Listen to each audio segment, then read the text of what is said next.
Na mtazamaji wa Trend TV, bwana, moja kati ya vitu ambavyo vimemeke headline kama tulivyoelezea katika video iliyopita kwa ufasaha, na umesikiliza ushahidi jinsi ambavyo video zilizovuja kilichokuwa kikiendelea kati ya hawa warembo wa chuo ambao walikuwa wakimpiga mwenzao Mixer, kumnyoa nywele, wamemchapa na waya, wamemlowesha maji, wamemnyoa nywele zote, alikuwa na rasta wakamnyoa zote, wamemnyoa na kisu, yani walikuwa wanazipaka mapovu alafu wananyoa. Lakini pia vile vile ni kwamba kuishia hapo wakatafuna mpaka laini zake, wamempiga vya kutosha.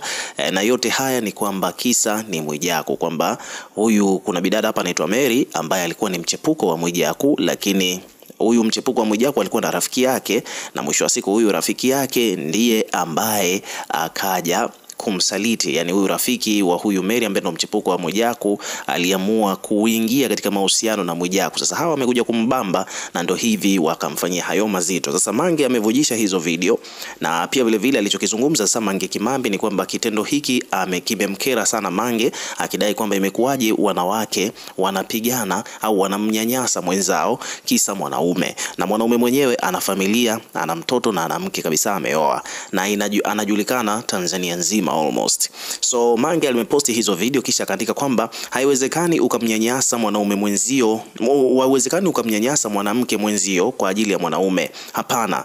Kiukweli leo nimetoa ofa ya bure. Wasomaji wengi wa app na subscription channel wameniamuru kuwa hii video ni posti kwenye public kwa sababu ina maslahi ya kitaifa, sababu hii ni kosa la jinai. Mange akaendelea kusema kwamba tafadhalini naombeni muwatagi polisi, muwatagi mawaziri husika na watu wengine wanaweza kuipambania hii issue. Hapana, lazima hatua zichukuliwe. Huwezi ukampiga mtu na kumnyanyasa kiasi hiki bila kupata consequences. Hawa wanawake lazima wachukuliwe hatua. Hii issue kiukweli mimi sijaipenda. Mwanaume mwenyewe ni Mwijaku jamani, nimelia. Mange akaendelea kusema kwamba mpigaji ni mwanafunzi, anasema kwamba mpigaji ni mwanafunzi wa UDSM, yani hao ni wanafunzi wa chuo kikuu cha Dar es Salaam Tanzania, anayepigwa ni mwanafunzi wa ardhi, na inaonekana kwamba wameshare hoteli moja, alafu Mwijaku akaenda kuwalala wote wawili, alafu inaonekana kwamba Mwijaku ndio aliyemchoma kwa wenzie.